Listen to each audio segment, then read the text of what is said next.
नमस्कार दोस्तों, सबसे पहले हम आपको कांग्रेचुलेट करना चाहेंगे कि आप रीजनिंग सीखने के लिए इंटरेस्टेड हैं। दोस्तों, आज के इस वीडियो में हम रैंकिंग सीरीज से संबंधित टॉप 5 ऐसे प्रश्नों को समझेंगे जो SSC railway, SSC CGL, SSC GD and other बहुत से एग्जामों में बार बार पूछे जाते हैं। तो फिर बिना समय गवाए चलिए देखते हैं उन महत्वपूर्ण प्रश्नों को। तो हमारा सबसे पहला प्रश्न कहता है कि सुमित का स्थान अपने कक्षा में ऊपर से 31वां और नीचे से 18वां है, तो कक्षा में कुल कितने विद्यार्थी है। देखिए, इसे सॉल्व कैसे करना है समझिए, बहुत ही सिंपल है। कहता है सुमित का स्थान अपने कक्षा में ऊपर से 31वां है, यानी कि कक्षा के कुल विद्यार्थियों की होशियारी की बात की जाए तो सुमित जो है 31वां नंबर पर आ रहा है ऊपर से, यानी कि सबसे होशियार कोई और होगा, उससे थोड़ा कम होशियार कोई और होगा। इसी प्रकार से सुमित का स्थान जो है होशियारी के माध्यम में 31वां नंबर पर आता है और नीचे से 18वां नंबर पर, यानी कि यदि नीचे से काउंटिंग करें सबसे ज्यादा मूर्ख कोई और होगा, उससे थोड़ा कम मूर्ख कोई और होगा। इसी प्रकार से जो है 18वां नंबर पर आता है सुमित, यानी कि ऊपर से होशियारी की बात करें तो 31वां नंबर पर, और नीचे से होशियारी की बात करें जो सबसे नीचे होगा वह सबसे कम होशियार होगा, उससे थोड़ा ऊपर होगा उससे थोड़ा ज्यादा होशियार होगा। इस प्रकार से तो वह जो है 18वां नंबर पर आता है। तो कक्षा में कुल कितने विद्यार्थी हैं इसकी हमें पता लगाना है। देखिए, माना कि ये यहाँ से यहाँ तक कक्षा के कुल विद्यार्थी हैं। अब ऊपर से देखा जाए तो सुमित जो है 31 नंबर पर आ रहा है। ऊपर से हम काउंटिंग कर रहे हैं तो सुमित 31 नंबर पर आ रहा है, यानी कि इससे ऊपर कुल 30 विद्यार्थी होंगे, तभी तो ये 31 नंबर पर आ रहा है। और नीचे से जो है 18वां है, यानी कि नीचे से जब काउंटिंग कर रहे हैं तो ये सुमित तो वही है, लेकिन ऊपर से जो 31वां नंबर पर आ रहा है वो नीचे से काउंटिंग करने पर 18 नंबर पर आ रहा है, यानी कि इससे नीचे कुल 17 विद्यार्थी हैं। और बीच में ये सुमित है जो कि ऊपर से 31वां नंबर पर आ रहा है और नीचे से 18वां नंबर पर। बस हो गया। अब इन तीनों को ऐड कर देना है, क्लास में कुल कितने विद्यार्थी हैं ये हमें पता चल जाएगा।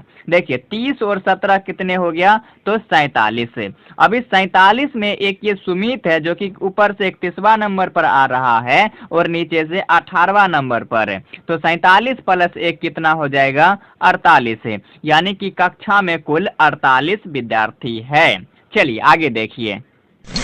आगे अब दूसरा प्रश्न कहता है कि 52 विद्यार्थियों के एक समूह में ज्योति का क्रम ऊपर से 19वां है, 19 है, यानी कि ज्योति जो है 52 विद्यार्थियों में 19 नंबर पर है, उसका क्रम अंत से कितना होगा।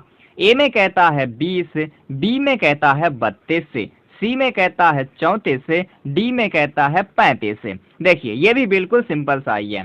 कहता है 52 विद्यार्थियों की एक समूह है जिसमें ज्योति का क्रम ऊपर से 19 है, 19 नंबर पर है, उसका क्रम नीचे से क्या होगा। यहाँ से यहाँ तक माना कि कुल 52 विद्यार्थी है, इसमें से ज्योति का क्रम जो है ऊपर से 19 नंबर पर है, यानी कि इससे ऊपर कुल 18 विद्यार्थी होगा, तभी तो ये 19 नंबर पर है। अब टोटल कितने हैं, तो 52, 52 में ये 19 नंबर पर ज्योति है, तो इससे नीचे अब कुल कितने विद्यार्थी होगा, यानी कि यहाँ से ऊपर तक कुल 19 है, तो इससे नीचे कितना होगा, तो 52 में से हम 19 को माइनस करेंगे, कितना हो गया, 33, यानी कि अब इससे नीचे जो है कुल 33 विद्यार्थी है।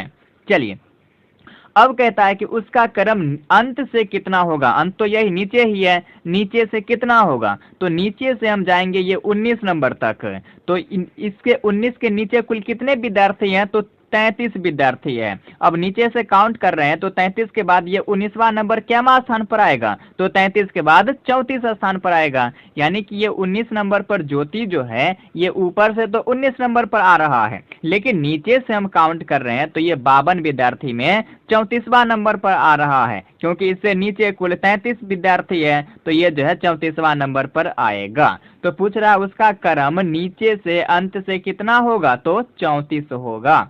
चलिए आगे देखिए। आगे अब तीसरा प्रश्न कहता है कि दक्षिण की ओर मुंह की हुई 45 लड़कियों की एक कतार में डी जो है दाहिने ओर से 16वां है, तो डी और बी के मध्य 8 लड़कियां हैं। पंक्ति की बाएं छोर से बी का स्थान क्या होगा? फिर से समझिए, कहता दक्षिण की ओर मुंह की हुई 45 लड़कियों, हमको यहाँ से समझना ये 45 लड़कियों का समूह है। बाकी ये मुंह पूर्व करे, पश्चिम करे, दक्षिण करे, इससे हमें कोई लेना देना नहीं है। असली प्रश्न यहाँ से है। कहता है 45 लड़कियों की एक कतार में डी नाम की लड़की जो है दाहिनी ओर से 16वां है। जब दाहिने तरफ से इन 45 लड़कियों की काउंटिंग करते हैं तो डी नाम की लड़की जो है 16वां स्थान पर आती है।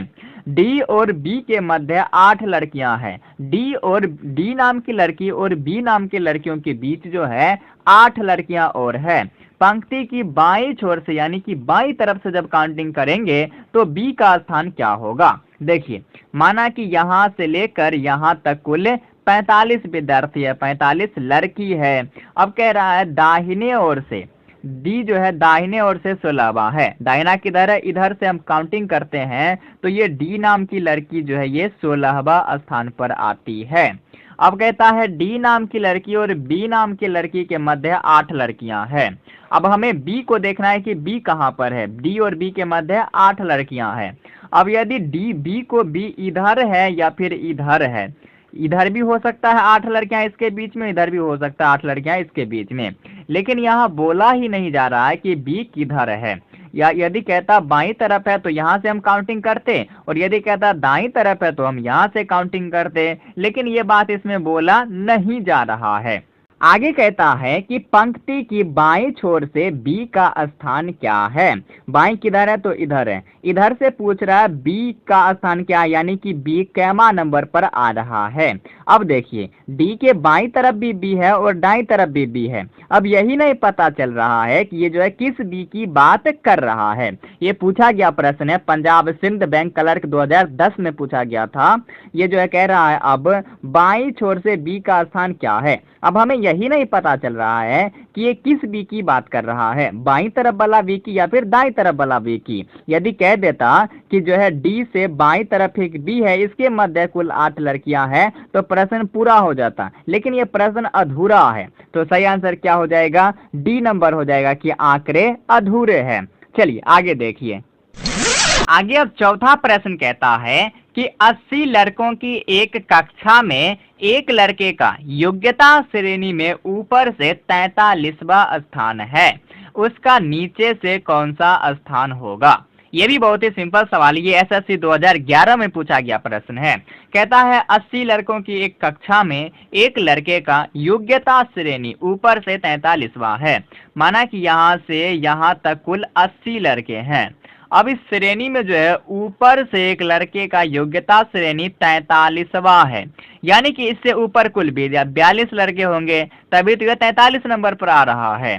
उसका नीचे से कौन सा स्थान होगा, यानी कि जब हम नीचे से काउंटिंग करेंगे तो ये 43 नंबर का लड़का कौन सा नंबर पर आएगा? अब देखिए, कुल 80 लड़के हैं, यहाँ से ऊपर 43 लड़के हैं, इसको लेकर यहाँ से ऊपर 43 लड़के हैं, तो इससे नीचे कुल कितने होंगे ये हमें देखना है। तो 80 माइनस 43 से 80 माइनस 43 कितने हो जाएगा? 37। यानी कि अब इससे नीचे हो जाए कुल 37 लड़के हैं। अब यहाँ से हम काउंटिंग करेंगे यहाँ तक, यानी कि ये 43वां स्थान तक, इससे नीचे 37 लड़के हैं, तो 37 के बाद ये 43वां स्थान कौन सा स्थान आएगा? तो 37 के बाद 38, यानी कि अब नीचे से काउंटिंग करेंगे तो ये 38वां नंबर पर आएगा। ऊपर से काउंटिंग कर रहे हैं तो 43 नंबर पर, और नीचे से काउंटिंग करेंगे तो 37 के बाद ये 38वां नंबर पर आएगा। तो सही आंसर क्या हो जाएगा? बी नंबर 38 से। चलिए आगे देखिए। आगे अब पांचवा सबसे आखिरी प्रश्न कहता है कि 48 छात्रों की एक कक्षा में संजय ऊपर से 19वां और राकेश नीचे से 12वां है। राकेश और संजय के बीच कितने छात्र हैं? देखिए, ये भी बिल्कुल सिंपल है। माना कि यहाँ से यहाँ तक कुल 48 छात्र हैं। अब हम ऊपर से काउंटिंग कर रहे हैं तो संजय जो है 19वां नंबर पर आ रहा है, और नीचे से काउंटिंग कर रहे हैं तो जो है राकेश जो है 12वां नंबर पर आ रहा है। अब कह रहा है इन दोनों के बीच में 19 और 12 के बीच में कुल कितने छात्र रह गए। ऊपर से काउंटिंग कर रहे हैं तो 19 और नीचे से काउंटिंग कर रहे हैं तो राकेश जो है 12वां नंबर पर आ रहा है। तो इन दोनों के बीच में अब कितने छात्र रह गए, देखिए कुल है कितने, तो 48। अब इनमें से हम माइनस कर लेंगे इतने से ऊपर के छात्रों को और इससे नीचे के छात्रों को, तो बीच में जो होगा वो हमें निकल जाएगा। तो ऊपर कितने, यहाँ से ऊपर तो 19 है और यहाँ से नीचे कितने हैं, तो 12 है। क्योंकि नीचे से काउंटिंग कर रहे हैं तो राकेश 12वां नंबर पर है, इससे ऊपर तो हमें पता ही नहीं है, तो ये नीचे 12 हो गया। और ऊपर से काउंटिंग कर रहे हैं तो संजय जो है 19 नंबर पर आ रहा है, यानी कि यहाँ से ऊपर 19 है। अब इन दोनों को हम माइनस करेंगे, 19 और 12 कितना हो जाएगा, 31। अब इस 31 में से हम जो है 48 में से 31 को माइनस करेंगे तो कितना हो जाएगा, 17। यानी कि अब इन दोनों के बीच में कुल 17 छात्र हैं। तो सही आंसर क्या हो जाएगा, ए नंबर 17। तो दोस्तों ये था हमारा वीडियो रैंकिंग सीरीज का टॉप 5 प्रश्न। बाकी ये वीडियो आपको कैसी लगी अपनी राय जरूर कमेंट करें, और यदि वीडियो अच्छी लगी हो तो प्लीज चैनल को सब्सक्राइब जरूर करें। धन्यवाद। Yeah.